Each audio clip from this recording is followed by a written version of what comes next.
This podcast is part of the Podcast Arcade Network.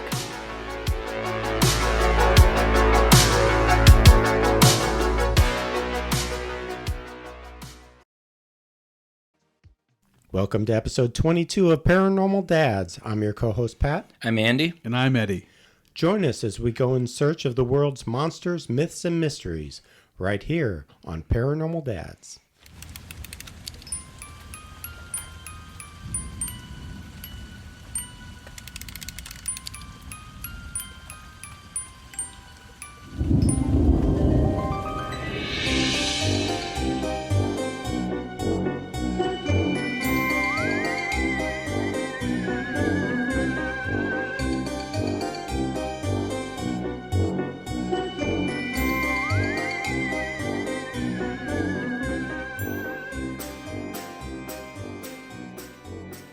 .22 and feeling not blue, feeling happy. We are happy. How are you guys? I am excellent. Wonderful. I'm doing well. My neck's a little stiff. I cranked it trying to mow the lawn. I talked about this. You know you're getting old when you injure yourself. It's the dad part of Paranormal Dads, man. Welcome to the mundane. Yep. Yeah, starting the mower, tweaked my neck. But it's an electric mower, Well, which when you get to be our age, you get excited about things like that. Yeah, I replaced the mower that injured me with an electric mower. And yeah, no, I do start my lawnmower with my neck. Do you guys do that? Generally. Yeah, I bite the cord and then I just start pulling it like a dog. Try to start the mower. That's what they recommend you do at Toro, don't they? Right? That's rather unorthodox. That'd be a fun gag to go to Sears. Is Sears still around, by the way? I don't know. They're in. I think they're on their way out. But ask to test drive the mower and just put your teeth on the pull handle and start. They call the nearest mental health facility. We got a live one. We got a paranormal dad trying to start a lawnmower with his mouth, with his neck. So yeah, my neck's a little tweaked, but otherwise, I am glad to be here with my paranormal homeboys. Here we are. Well, my neck's feeling pretty good right now, so I have no complaints. But yeah, it's good to be back. Episode 22. There's something really symmetrical about this number 22. I like it. It's my birthday. 22nd. 22nd. There you go. So really, it's lucky. I'm kind of fond of that number. And you've had some experience, Andy, with some number stuff, right? Is when numbers repeat like that? Man. I mean, I just get a lot of feedback from my clients and people writing in and stuff. A lot of people find signs and synchronicity and personal and spiritual significance in numbers. Oftentimes it's the 222 and the 333 and the 1111. People claim to, every time they look at the clock, they see that number and they take it as, a wink from the universe or a sign from their deceased grandmother, something like that. But I don't know. There's just something about 22. I like it. I think this is going to be a good episode. And it was good to be back. Last episode, 21, we had the three of us, all the key players back for the first time in a long time. So we're going to keep the momentum rolling here and start the show like we always do with recent sightings. And Eddie, you've got this one. I do.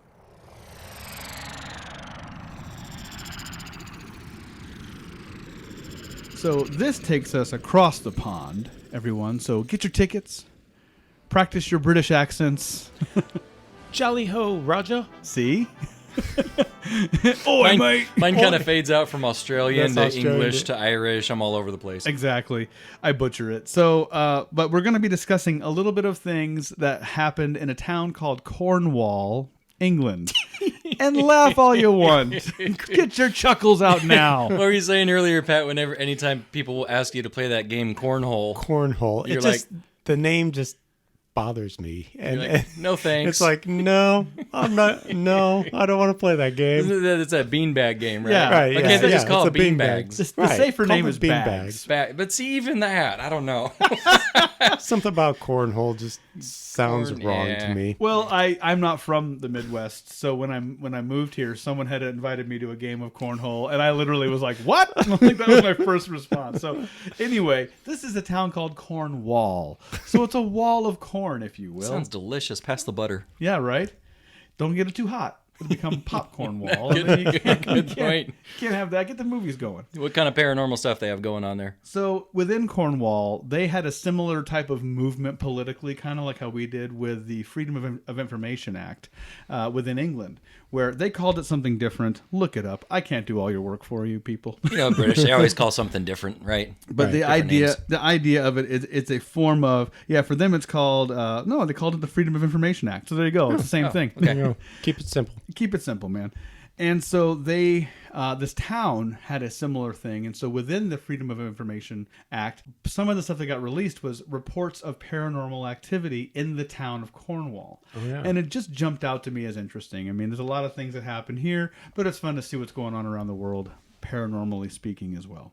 So in this town, it's a small town apparently, and they had 13 reported cases of paranormal activity. And out of the investigated cases, they found 6 of those cases were not. It's a small town, super small, but they did find, I don't want to say super small, but a fairly small town.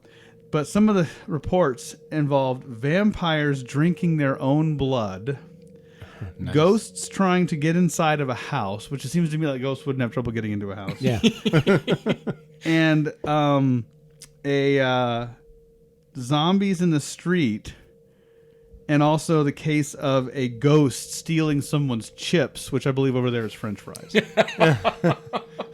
So I thought you were going to just talk about like tables moving and weird surveillance anomalies. Like, this is weird stuff. no, this is legit. So there is one thing that there was reported that they weren't able to figure out.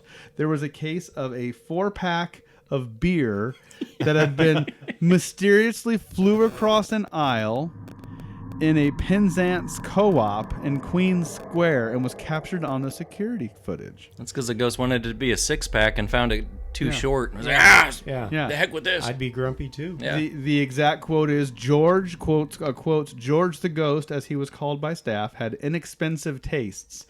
A 4-pack of Stella Artois had been captured on video, inexplicably flying off the shelf into an aisle. So there's reports of this. I'll do a little bit of research, see if I can't find video of that. But there is video of a 4-pack of Stella Artois flying across a grocery store aisle. Across the store. Yeah. Vampires drinking their own blood. Would that be considered cannibalism? Right. Because it's your own blood, is it not? Well, cannibalism would be anybody's blood, right? I mean, Right. any other human's blood. Yeah. I don't know if there's a specific reference to drinking your own blood. Well, that's just it. And in some of those, Of course, we need to be careful where we go with this. This could get ugly real quick. Well, this is all pulled from films, but I mean, you've seen like the scenes of vampires like biting other vampires and stuff like that. Lord knows, but I do think the ghost stories are particularly kind of interesting. So, and it is interesting, and I'll put this little link up on our show notes. But there are several cases of just odd paranormal activity that was reported in this town, Cornwall. Incidentally, as we were talking about this town in England, we were kind of also like behind the scenes talking about like England in general, and we brought the song up, Salisbury Hill, and it's funny because I was thinking there was a paranormal connection with the song, but there's actually apparently not. But Salisbury Hill does have some paranormal history to it, UFO sightings and some other type of events like that as well. So, I would imagine David Bowie probably would be right along Peter Gabriel in celebrating Salisbury Hill, because he was a big UFO guy. Oh man, like we heard last week in the Pop and Paranormal. I mean, Paranormal Lifestyles of the Rich and Famous. What a fun segment. Yeah.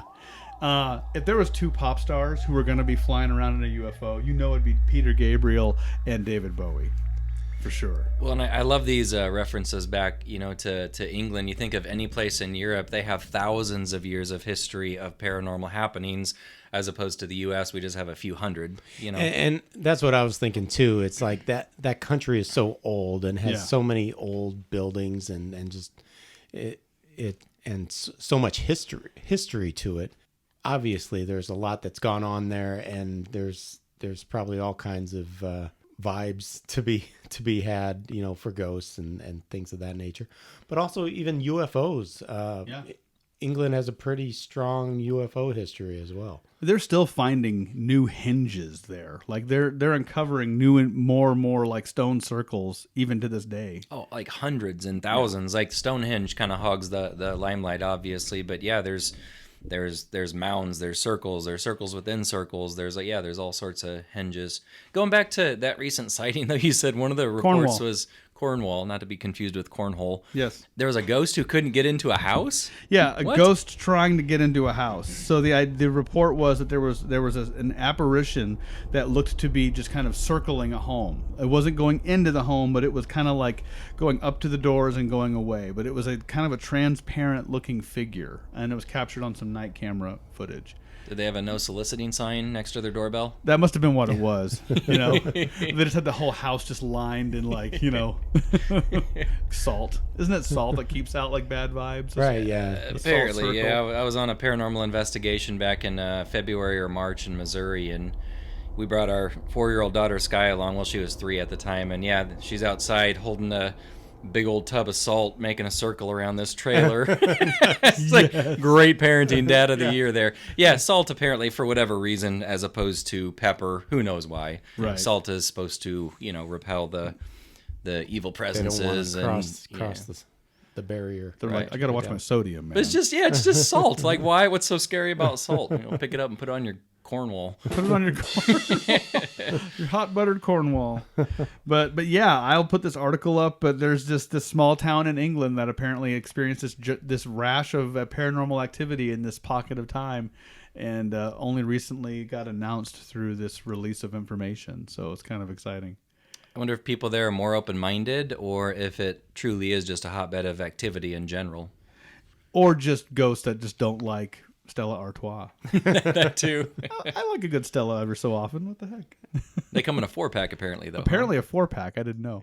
Moderation. You Europeans shouldn't believe be in wasting moderation. beer, Ghost. It's bad luck. That was a unique recent sightings, Eddie. Thanks for that one. Across the pond. It's time for pop, culture, and the paranormal.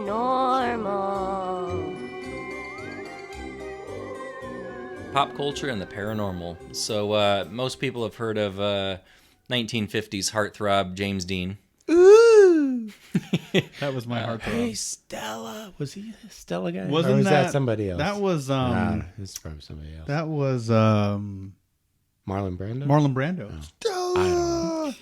Speaking of Stella Artois, I don't know my 1950s movies. I'm gonna throw that beer across the grocery store aisle. Stella. Well, I don't know if James Dean likes Stella Artois or not, but he, famous actor, handsome dude, died young. Yeah.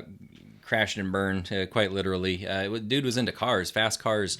Ironically, he died in a car accident driving a Porsche, but ironically, just a week before that, he was in a commercial or some sort of advertisement about safe driving. No way. Really? Because the next person's life that you might save could be your own. Oh, no Yes. way.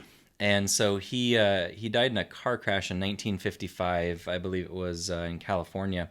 He met up with I'm drawing a blank. You guys would know who played Obi-Wan Kenobi in Star Wars. Alec Guinness. Yes. So he met with him. He got a car. It was a Porsche 550 Spider, and that's the car that he died in. And when he got the car, he was with good old Mr. Obi-Wan Kenobi, Really? who met with him, and he said to James Dean, he says, if you get in this car, you'll be dead within a week. A week later, he died in a car accident in that car. Oh. So you talk about a prophecy or intuition there. The force was with him. That's right. That's right.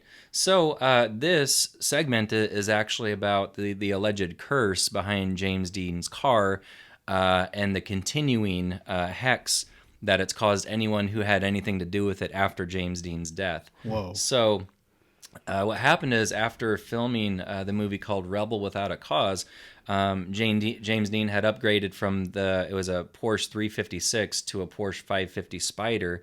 So he called upon George Barris, who was he specialized in customizing cars. And so he gave the car what's called tartan seats, racing stripes, and plastered the number 130 on its doors, hood, and engine cover. The car was affectionately named the Little Bastard. And so on September 23rd, 1955, here it is. So he met Alec Guinness, and he said, yeah, if you get in that car, you'll be found dead within a week. Came true. So after the accident, George Barris, the car expert, purchased basically the carcass, the shell of the vehicle for $2,500, and soon after it slipped off of its trailer as it was being hauled off, and it broke a mechanic's leg in the process. And not long after, Barris sold the engine and the drivetrain to a guy named Troy McHenry and another person, William Eskrid, and the two were both racing against one another in cars that had parts from James Dean's car, and the driver named McHenry lost control and hit a tree, killing him instantly, and the other guy was seriously injured when his car suddenly locked up and rolled while going into a turn. So Barris, the car expert, still had 2 tires from the original Porsche 550 that were untouched during James Dean's accident, and so he took those and he sold them, and then not long after he sold them, both tires blew out simultaneously, causing the new owner's car to run off the road. So Barris had kept the car in his possession, and he sold some of the parts to because he was going to sell the parts, and then they caught the attention of 2 would-be thieves. One of the thieves who was trying to break in to take the parts tore his arm open trying to steal the steering wheel from the vehicle, and the other one was injured trying to move the blood-stained seat. I guess he wanted it as a souvenir or something. And it goes on and on, dude. I mean, let's see. So Barris later decided to hide the car, but was convinced by the California Highway Patrol to lend the cursed heap of wreckage to a highway safety exhibit, kind of like as a reminder to be safe out there. What not to do. What not to do. So the first exhibit was unsuccessful, as the garage that housed it caught fire and burnt to the ground, but oddly, the car suffered no damage in the fire. What? Yeah. That's weird. That car's evil. Gives you goosebumps, huh? I guess it's a theft deterrent, though. And then the next exhibit that it was supposed to appear at was supposed to be at a local high school, but that ended abruptly when the car fell off its display and broke the hip of a student. Oh my gosh. Stay in school, kids. So I think they chose the name right, calling the car the Little Bastard, huh? Wow. So then later, the car was being transported when the truck carrying the car lost control and caused the driver to fall out and got crushed by the car as it fell off the back of the truck. The car fell off 2 more transport trucks while traveling on the freeway. Fortunately, those incidents didn't injure anyone. Eventually, people said enough is enough, and they wanted to transport the car back to Barris, and in the process, the car went missing and has never been seen since. Really? It sprouted legs and walked off into the mountains. As legend has it, some people speculate that a single piece of the original James Dean car is at the Historic Auto Attractions Museum in Illinois, but no one's brave enough to go there and actually verify that. Can you blame them? Guy goes blind looking at it. Ah. Yeah. So, is it the car that is cursed, and it's the first person it killed was James Dean? Or is it James Dean died in the car and James Dean stayed with the car and caused all this chaos because he's a rebel without a cause? Oh, good one, you Pat. know, it's a good question. It's a good question. I mean, he's a killer without a cause. I mean, that's you know, he was an actor. You know, I'm not saying that he was a killer, but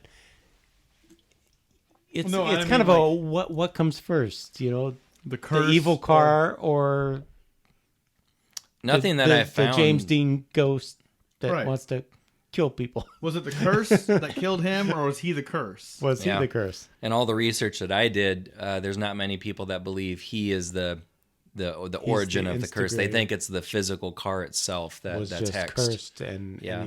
anyone who touched it paid what- for it. What Is is there it any about that? I mean, the crumpled hunk of metal. Like, how many transport trucks did it slip off of, and who's anchoring these things? Right? Yeah. Just put some bungee cord around it. It'll be fine. Just don't go above 30. Okay. I taped it on, like you said. Well- It's taped on. It was the 50s, and I'm sure OSHA wasn't too worked up just yet about how you transport your cars. You know, it's some guy. If it fits on the flatbed, it's good. Looks good to me.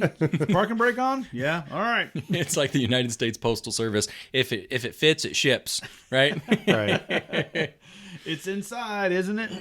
I mean, it'd be cool to have a piece, like a steering wheel or a pedal or something from that vehicle, but hearing all that, I wouldn't touch that. No way. I wouldn't want No. even go see it in the museum. Nope. Like you said, there's people who are fascinated by having this. I mean, it's like after the second time it does something, it's like, this car's bad news, man. Yeah. It's crazy. And the more something like that happens, the bigger the myth gets with it. Like the story gets, like, it transcends itself. Right. now. There's more and more things that you can attribute to this car. But now its whereabouts are unknown. I have a theory. I bet parts of it are in Jay Leno's garage. It wouldn't surprise me at all. He's got quite a collection. So, moral of the story: if anything happens to Jay Leno, you heard it first here on Paranormal Dads. Right. And I wouldn't wish that on him, No. or on anybody. But We I'm love just you, saying, Jay. he has what hundreds of rare vehicles in there, and so who knows? I bet, and he's out in California, I believe. So Yeah. who knows? Speculation, but that's the fun about myths and legends, and you can speculate as to the cause of these things. So. Get that haunted car out of your garage, Jay. Get it out. Well, that's what I have for you for this segment, boys. So Nice drive topic. safe, wear your seatbelt, and stay the heck away from Porsche 550s. I wear a thing of garlic around your neck the whole time. And now it's time for the main mystery. So here we are, episode 22 of Paranormal Dads, Yes. and we're going with one of the big ones. Oh, we waited a while. I can't believe we've gone 22 episodes without this being the main mystery. We've mentioned her several times, Yep. over the span of a year. But today we're talking about the Loch Ness Monster, Yes. better known as Nessie. One of my favorites. It got to be one of the top 3 or top 5, biggest mysteries in the world. And you look at a lot of the, people will rank the top 10 paranormal things or top 10 cryptids, and Nessie's always right there, top 3, right Yeah. there with Bigfoot and, Lizard Man I've seen. Mothman's another real popular choice. So What I love about it, and this is again, it goes back to when I was a kid, was that it was the probability of Nessie. It was the fact that the environment was such that something, just the sheer size of the lake, the loch, was big enough that something that size could theoretically exist. That was enough to entice my imagination as a kid. it's an incredible looking place, and it's just looks mysterious. You look at the photos and any videos of the place, like you said, it's huge. It has the largest volume of fresh water in Great Britain. The body reaches a depth of nearly 800 feet. The length of the thing is like 23 miles. It's a mile across.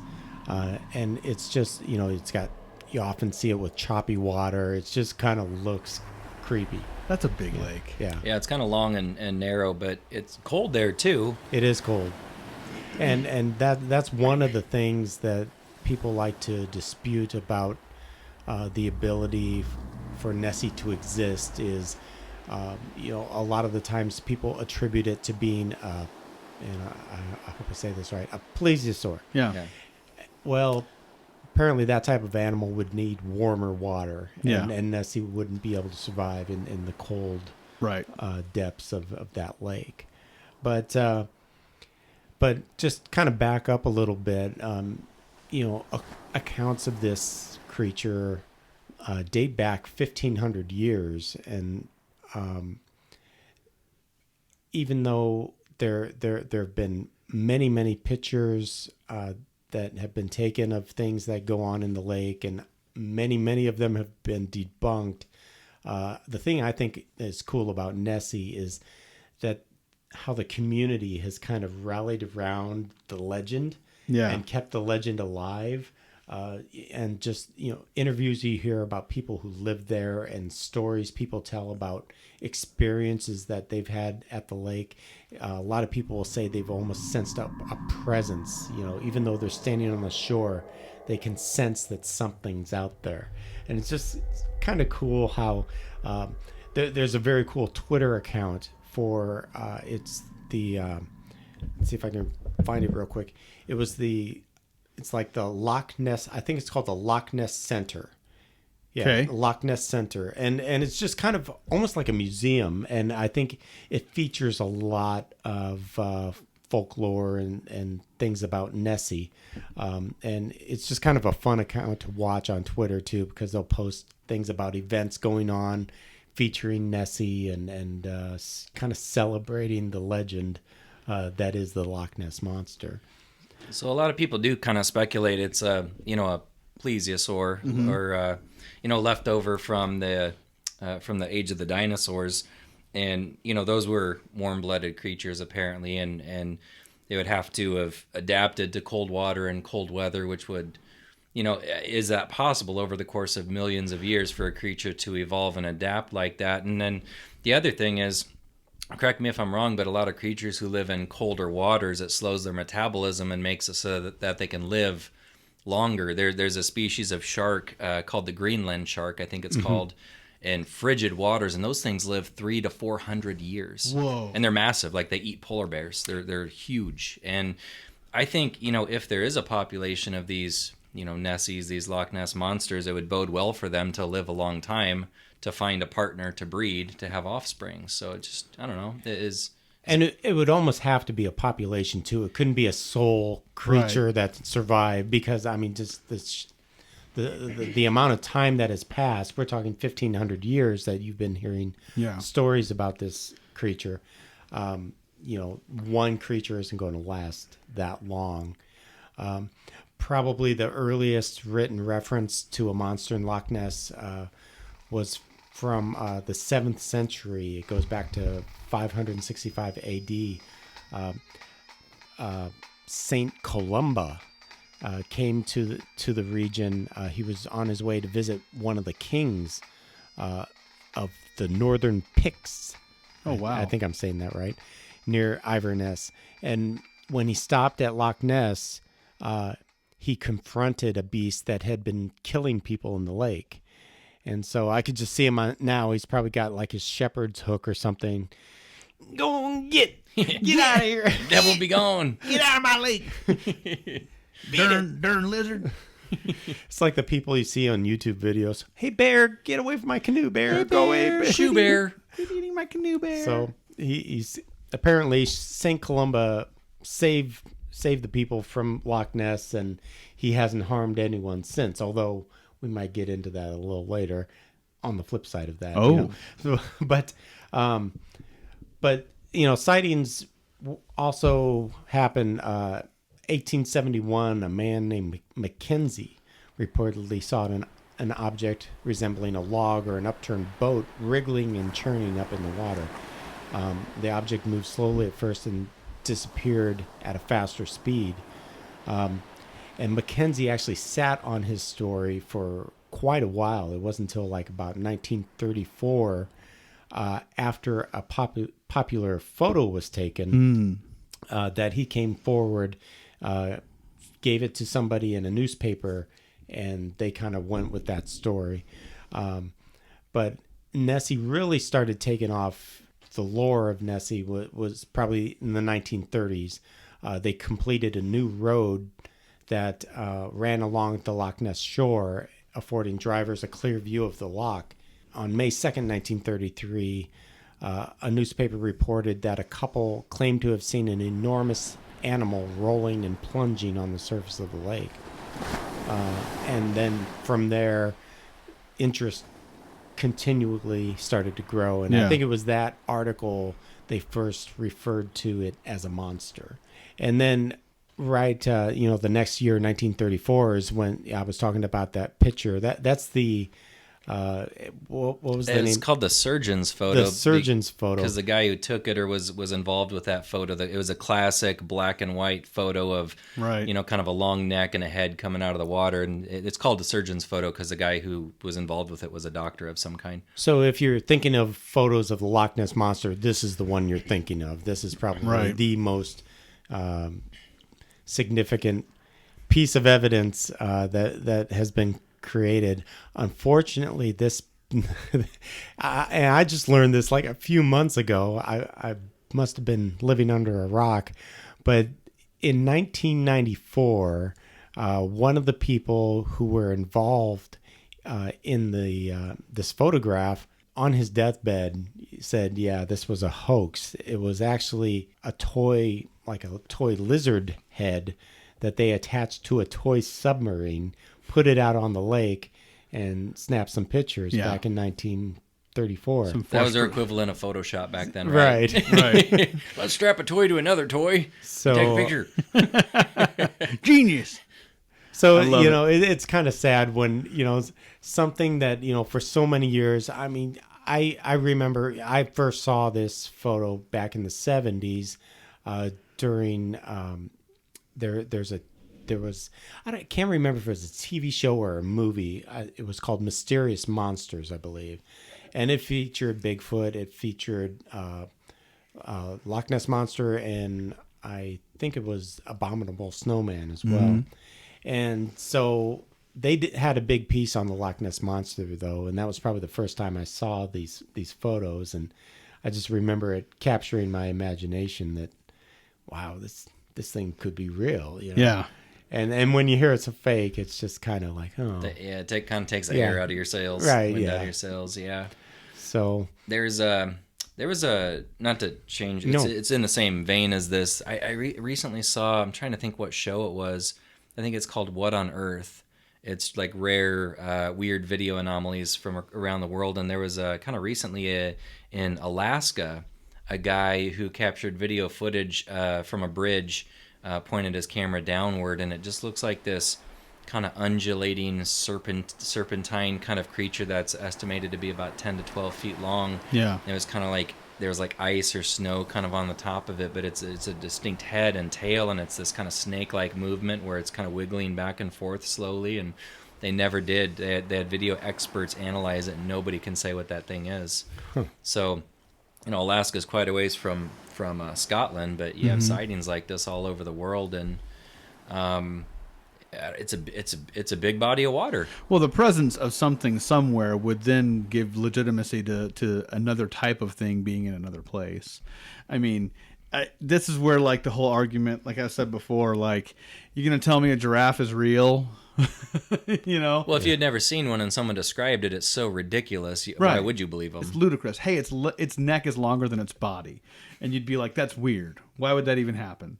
And so with this type of creature, the same logic to me applies. First of all, under the water, we don't even know. Like we had our ocean episode, and granted, this isn't the ocean. Doesn't the loch outlet to the sea though? Isn't that one? it connects to a river which runs to the ocean. Right. Yeah. I think it's the Loch Ness River. So is it freshwater? It is freshwater. Yeah. Okay. Yeah. So then, it would be the river the lake would then feed the river, which then feeds to the ocean, I guess. But the point being is, like, I get it. Just because there's something that's weird exists in one place doesn't necessarily mean it's real in the other. But I think it does at least create a possibility for that.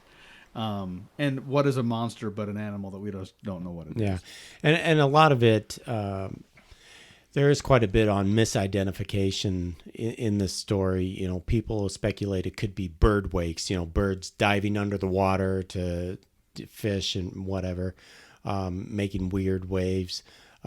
There's eels present in the lake. They could be a large eel. One of the funny ones that I saw, and this was probably more prevalent back in the 30s, was elephants. What? I guess traveling circuses often stopped at the lake and allowed the elephants to bathe, so that it could be like an elephant snout coming up out of the water, some of the pictures. Greenland shark is another thing that is commonly used as an example of something that could be the Loch Ness Monster. I've heard Also, schools of fish. inanimate objects, schools of fish, Yeah. trees, just wake. They call them sykes, but wakes, which is it's based because the loch has a long straight shape. It's subject to unusual ripples affecting its surface. Also, there's optical illusions, optical effects, seismic gas. Excuse me. Seismic gas. That happens in my house after enchilada night. I mean, I've also heard that they have accounted some of these sightings to late night raves where they have giant collections of glow sticks. Hit it, Nessie. Hit it, Nessie. Nessie rave. We're back. Well, and you can almost picture, ravers, partiers, teenagers at Lover's Lane, have a couple drinks. Hey man, let's attach a toy, Let's and fake a monster. let's take a snap. You put it on Snapchat and you Twitter and all that stuff. The old timey Snapchat. Let's put it on yonder Snapchat. But one of the fun stories that came out of my research goes back to when, again, in the 1930s, when they were first starting to go public with a lot of the stories. Several newspapers reached out to a famous big game hunter, a guy by the name of Marmaduke Wetherell. Of course. Marmaduke. And if you sounds saw like a he picture of could- this guy, he looks like he would be named Marmaduke. He kind of looks like, I don't know, maybe somebody from the Beverly Hillbillies or Yes. something. But A Big guy- mustache, right? yeah, and hunting hats, and so. But anyway, Marmaduke came over to the loch, and after a few days of searching the loch, he reported finding footprints of a large four-legged animal, and in response, the newspapers came out and said, "Monster of Loch Ness is not a legend but fact." Big bold Right. headline. Unfortunately, some researchers came in after that. Researchers from the Natural History Museum examined the tracks, and they turned out that they were made from a dried hippo's foot. Oh. And so Hippos and circus? No, well, what back in the day, they would take, basically like taxidermied hippo's feet, use them as umbrella stands. They'd like carve them, hollow them out or whatever, shove your umbrella in there, set it by the door. So somebody took one of these down to the loch, started stomping it around on the shore. Unfortunately for Marmaduke Wetherell, he retreated from public view. The humiliation was a little bit too much to bear. And the funny thing is that we're talking about the surgeon's photo. Apparently, he came back and was somewhat involved in staging that photo, trying to kind of revive man. that, hey, there is something there, and maybe Marmaduke was onto something. Homeboy was on a roll. But yeah, somehow he's tied to the surgeon's photo as well. I picture Marmaduke being the type of guy who would find a footprint like that, and the footprint has a little bit of water in it, and he would drink it out of there, like spit it out. Yes, the beast is here. Hold his finger in the air, get the wind. Yeah. See a piece of hair and eat it. The beast is near. But earlier I was alluding to, Did somebody get hurt? somebody getting hurt or killed by the boy. Loch Ness Monster. This is going to be there's a gentleman by the name of John Cobb, and he was a Is he from Cornwall? I beat you to We it. looked at each Let's other see. at the same time. John Cobb from Cornwall. Middle name see, corn on the. Let's see. Yay. Born- Middle name No, he was born in Esher, Surrey. He So- looks like a cob. Look at his. Sorry. He looks very Anyway. well to do. But Mr. Cobb was a famous racing driver of the day. So this is back in like the 40s and 50s. It was on September 29th, 1952. He was at Loch Ness to set a new speed record of driving a boat. And this boat is basically like a jet boat. I mean, it Sounds safe. It looks really cool. It kind of looks like one of those old time rockets. You'd see something on Buck Rogers, With Acme on the but back it's got of it. an open cockpit. It's got a couple of little foils off either side to kind of give it some balance. Does it have cup Unfortunately, holders, not quite enough balance. So he fires this thing up, and Fuzzy dice. he zips across the lock, and he sets one record. So he says, "I'm going to turn it around, take it, try to set another record." Just going one of back those the other guys. way. He's just not good Right. enough. So he's zipping along, and then there was some type of an unexplained wake that came right in front of him, and his boat kind of hit the wake. Then it kind of took a dive down. You see, I think it was him go flying out of the boat. The boat sunk. He was killed. Oh. But it's the video is, you can find the video on YouTube. Just look for John Cobb, Loch Ness. I'm good. Actually, they showed this video, and they did quite a good segment on that movie I was talking about, Mysterious Monsters. Yeah. How, possibly the Loch Ness Monster could have been responsible for turning up the water. Somehow that got attached to Nessie, that she killed John Cobb. So I read a disturbing it was fact just the kind other of an day. interesting story. I never heard of that one. That's a good one. Poor Pat. Nessie was just Poor going to go Nessie. get a fish. Yeah. She's just like, I'm hungry. I'm going to get a fish. Never thought you'd get hit by a speedboat that day. I heard a disturbing fact the other day, though. It was something, it was insane. Like 60 or 70% of people die while trying to break water speed records in those power boats. Yeah. I'm like, believe it. why would you even try if the mortality rate's that high? It's pretty dangerous stuff. Anyway, we digress. Well, you but- remember, back in, and this might even be before you guys, but it was the early '80s. Budweiser had Miss Budweiser. I don't know if you remember. I don't remember that. But it was just a really cool looking jet boat. We'll have to look up a picture of it, but it was real popular back in the day, and you'd see it maybe on the wide world of sports every once in a while. And then one day it did crash. Oh, no. Yeah, and the chances are there were a number of them, and I don't know if more than one of them crashed, but those things get going. Oh, yeah. And just any little fluctuation in the waves or the wind, it catches it the wrong way, and those things they go airborne. There's just no It seems like controlling once they it. start to go, they Yeah, just yeah. go. They're You can't dangerous control enough it. without being Having having a to worry monster. about Nessie. Right. Yeah. Gotta watch out for Nessies and Sasquatches and those things. But I remember coming across a special years ago that they had done they really tried to steer it towards the scientific, and they were like going after an exhaustive search. They were doing like underwater sonar, like really high end sonar searching. They found a ton of underwater caves. They Really? said that there's an underwater cave system to beat the band. There was just so many underwater caves. They go, there's so many caves here that if something wanted to just kind of hide, it could. The snake, the giant eel theory became to be more and more popular. Like if there was a Nessie, chances are it'd be more like an eel and less like a plesiosaur. Yeah. That was kind of the thinking. But yeah, it was a very fascinating special. I remember that one. I wonder if that had anything to do with Operation. It was called Operation Deep Scan back in 1987. I think that's it. And they actually had like 24 boats equipped with echo sounder equipment, and it was deployed across the width of the loch. So they were just side by side, and Yep. they just scanned the whole place, looking for anomalies or anything that could solve the mystery. Unfortunately, nothing never really came from it. But it's incredible how much money has gone into this search, even though so many photographs have been debunked as being hoaxes or whatever.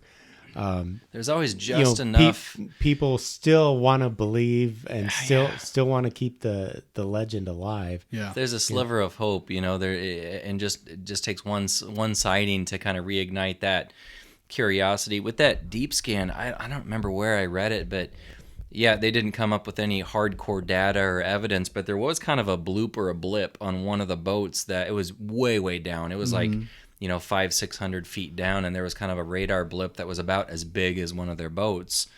and it was there and it was gone, and they weren't really sure if it was one mass body or if it was like a giant school of fish. They weren't sure, and they never did get a good good explanation for it. But it's little things like that. It's not conclusive physical evidence, but it's just enough to leave a little bit of doubt in the minds of skeptics, and then the search continues. Yeah, I mean, fast forward, from the 80s to 2014, Apple Maps went out and did a photograph. There's a satellite image on Apple Maps that showed what appeared to be a large creature, and some thought it to be the Loch Ness Monster just below the surface of Loch Ness. At the loch's far north, the image appeared about 30 meters long, which is like 98 feet, which that's kind of extreme. Usually you hear Loch Ness Monster, I've heard anywhere from 10 to 30 feet. That's a bit more common. Yeah. Possible explanations were the wake of a boat, with the boat itself lost in the image stitching or low contrast, seals in the lake causing ripples, or even, a piece of driftwood. Also, not to be outdone by Apple, Google Street View actually commemorated the 81st anniversary of the surgeon's photograph with a Google Doodle, and then added a new feature to Google Street View, with which users can explore the loch above and below the water. Google reportedly spent a week at the loch collecting imagery with its Street View Trekker camera, attached it to a boat to photograph above the surface, and collaborated with members of an underwater survey team to do photographs underwater. Oh, wow. So let's go on the extra that mile. could be a lot of fun to look at. I don't think the visibility is that great underneath in once you're under the water there in the loch, though. It's very murky, very dark. Yeah, Of course. And that just leads to the legend, adds to the legend as well. Man. Because you watch these documentaries and they get a guy in full, diving gear, and he goes down, they turn on the light underneath the water, and all you see is like, these particles of sand and silt and whatever else is in there, and you're like, oh, visibility about 6 inches in front of your face. Right. How are you gonna see anything down there? Yeah, there was an image that came out of an expedition like in 1975, and they shot a lot of underwater pictures and video, and they actually saw what looked like a fin of a plesiosaur, and you look at these images and it does kind of look like that. Wow. But I think that was later debunked as well. That somebody was messing with it. It was hoaxed. I'm of the mindset, kind of like what the most recent Bigfoot show that I saw said. It was saying basically like, we feel like this is a thing that finds you. Mm-hmm. Like it runs into you. You don't go, when you start looking for it, it knows to avoid you. And I start to wonder about Nessie in the same way. Like if there's 24 boats combing a lake, that monster's like, I'm hiding. I'm out of here. That's 24 boats. I'm going down to 800 feet, and I'm gonna belly flop on the bottom here. Yeah. Curl up in a cave and not make a peep.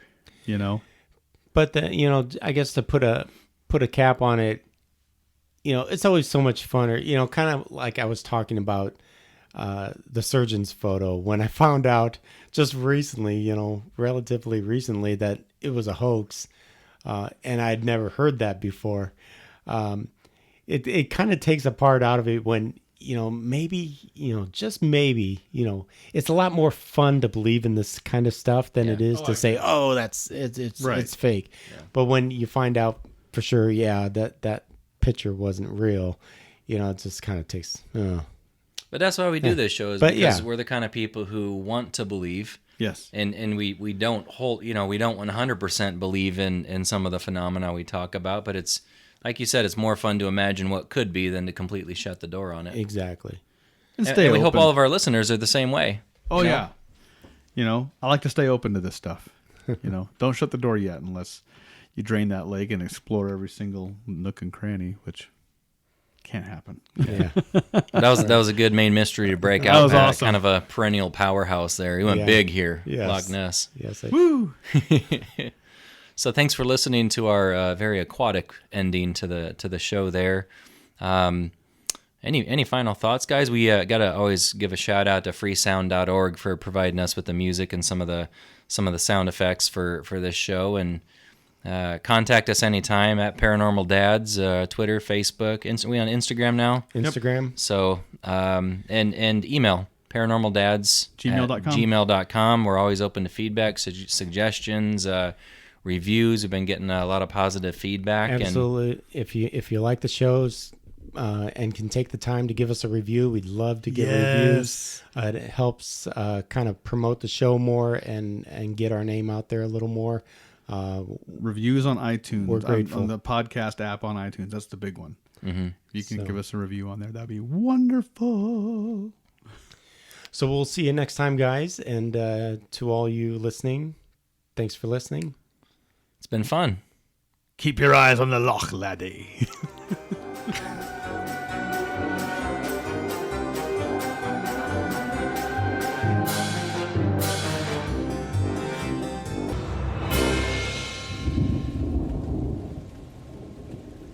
Dude, you're killing me. Jesus. You think we're gonna get in trouble for that too? That's what I was trying to say. Oh, there's our outtake right there. Oh, man, my ears. I'm sorry, that was too. Sound check for that. You went Yosemite Sam on us. All right, here we go. Nailed it. Yes. That was awesome. All right. All right.